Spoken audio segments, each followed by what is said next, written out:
अरहंताणम नमो अरहंताणम नमो अरहंताणम। मनुष्य की दूसरी विशेषता यह है कि वह स्वतंत्र है। स्वतंत्रता प्राणी की विशेषता है।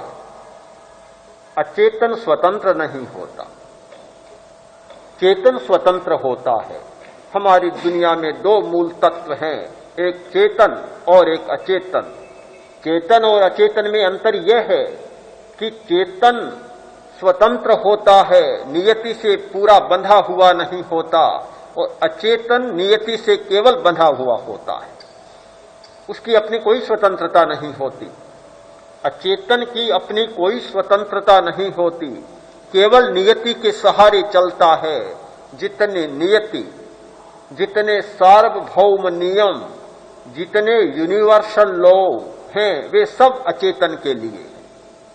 चेतन के लिए ये बात लागू नहीं होती। बहुत बड़ी अंतर रेखा है, बहुत बड़ी भेद रेखा है चेतन में और अचेतन में। चेतन स्वतंत्र होता है, अचेतन स्वतंत्र नहीं होता, पूरा परतंत्र होता है। यह स्वतंत्रता प्राणी की, चेतन की दूसरी विशेषता है। प्राणी में स्वतंत्रता होती है, इसलिए वह बदल सकता है, उसमें बदलने की क्षमता है। मनुष्य में सबसे अधिक स्वतंत्रता विकसित होती है। वह चाहे तो बीमार हो सकता है, व्याधिग्रस्त हो सकता है, चाहे तो आधिग्रस्त हो सकता है, मानसिक उलझनों से भर सकता है, और चाहे तो उपाधि का जीवन जी सकता है, क्रोध, अभिमान, माया और लालच का जीवन जी सकता है, और चाहे तो समाधि का जीवन जी सकता है। ये चुनाव करने की क्षमता केवल मनुष्य में है। मनुष्य की स्वतंत्रता इतनी विकसित होती है, इतनी जागृत होती है कि वह अपने भाग्य का चुनाव कर सकता है कि मुझे कौन सा जीवन जीना है। व्याधि, आधि और उपाधि का जीवन जीना है या समाधि का जीवन जीना है। आप पूछना चाहेंगे, भला कोई चुनाव का प्रश्न है? क्या कोई व्यक्ति व्याधि का जीवन जीना चाहेगा, रोगी होकर जीना चाहेगा? क्या कोई व्यक्ति आधि का जीवन जीना चाहेगा या उपाधि का जीवन जीना चाहेगा? प्रश्न हो सकता है, सहज लगता है प्रश्न, किंतु उत्तर भी जटिल नहीं है, बहुत सीधा उत्तर है। आदमी चाहता है तब बीमार होता है, आदमी चाहता है तब मानसिक उलझनों में फंसता है, और चाहता है तब उपाधि से ग्रस्त होता है, गुस्से में जाता है। अगर वह न चाहे तो कभी बीमार नहीं हो सकता, कभी आधिग्रस्त नहीं हो सकता, और कभी उपाधिग्रस्त नहीं हो सकता।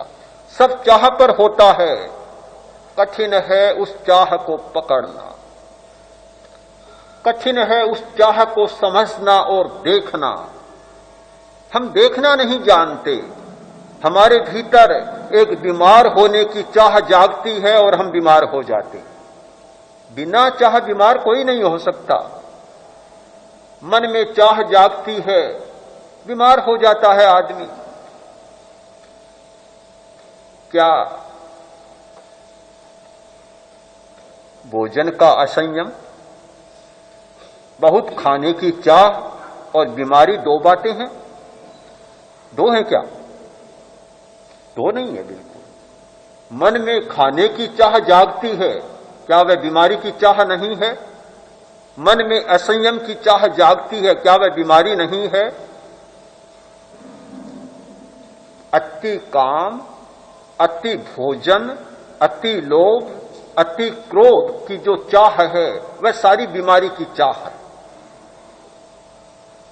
हम कैसे भेद रेखा खींचेंगे कि अति भोजन की चाह, अति स्वाद की चाह, अति लोलुपता की चाह तो है और बीमारी की चाह नहीं है? यह नहीं हो सकता। केवल दो शब्द हैं, अर्थ में कोई तात्पर्य में भेद नहीं है, बिल्कुल एक तात्पर्य है। अति भोजन की चाह का मतलब है रोगी होने की चाह, जीव की लोलुपता की चाह का मतलब है रोगी होने की चाह, असंयम की चाह का मतलब है बीमार होने की चाह, हम इन्हें अलग नहीं कर सकते, नहीं कर सकते, कभी नहीं कर सकते। कोई आदमी आग में हाथ डाले और कहे मैं हाथ को जलाना नहीं चाहता, क्या हो सकता है? अगर उससे हाथ को जलाने की चाह नहीं है तो वह कभी हाथ को आग में नहीं डालेगा। जानता है, बहुत स्पष्ट जानता है कि आग में हाथ देने का मतलब है हाथ को जलाना, जलाना। फिर वह इसे अंतर नहीं डाल सकता, कोई भेद रेखा नहीं खींच सकता कि हाथ को जलाने की चाह तो नहीं है और मैं आग में हाथ डाल रहा हूं। दोनों एक साथ जुड़ी हुई बातें। तो जिसके मन में बीमार होने की चाह नहीं होती वह बीमार नहीं होता। यह चाह जाने अनजाने हर आदमी के मन में होती है। कोई आदमी देखना जानता है वह उस चाह को देख लेता है, और जो देखना नहीं जानता वह उस चाह को देख नहीं पाता, अनजान में चाह को पालता जाता है।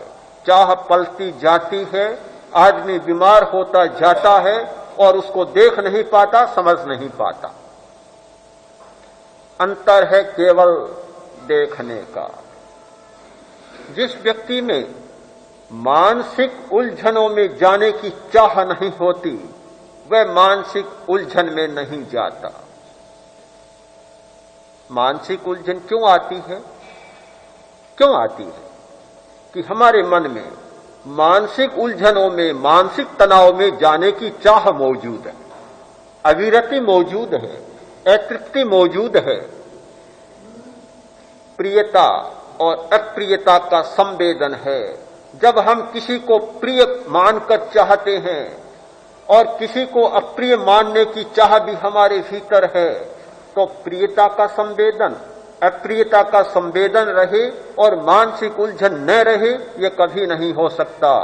हम मानसिक तनाव में, मानसिक उलझन में प्रियता और अप्रियता के संवेदन में कोई अंतर नहीं कर सकते, उनके बीच में कोई भेद रेखा नहीं खींच सकते। प्रियता और अप्रियता का संवेदन और मानसिक बीमारियां, मानसिक उलझने शब्द दो हैं, तात्पर्य में कोई अंतर नहीं। जो क्रोधी होना नहीं चाहता, क्या कभी क्रोधी हो सकता है? क्रोध उसी व्यक्ति को आएगा जो क्रोधी होना चाहता है। अभिमानी वही बनेगा जो अभिमानी होना चाहता है।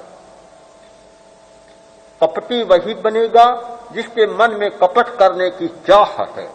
लोभी वही बनेगा जिसके मन में लोभी होने की चाह है।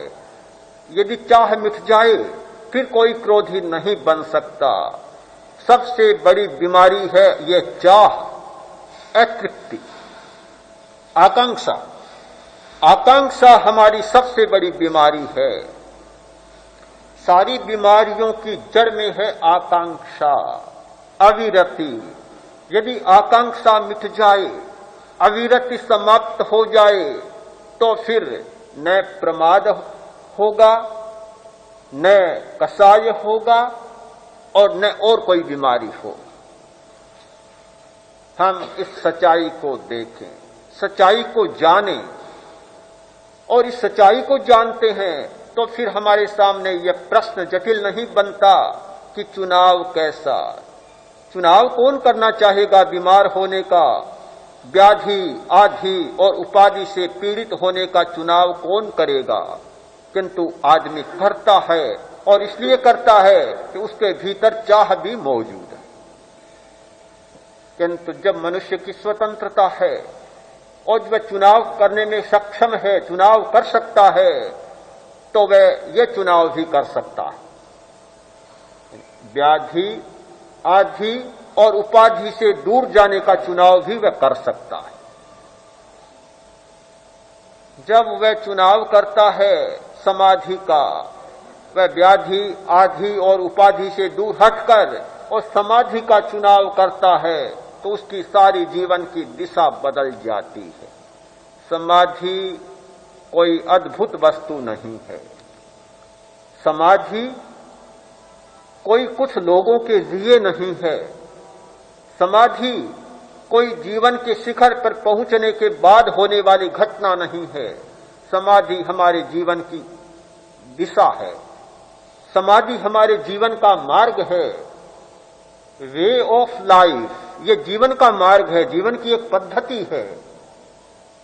जो आदमी इस जीवन की पद्धति को समझ लेता है, इस जीवन की कला को समझ लेता है, इस जीवन के विज्ञान को समझ लेता है, वह इतना शांत और सहज जीवन जीता है। वह व्यक्ति इतना निर्लिप्त जीवन जीता है।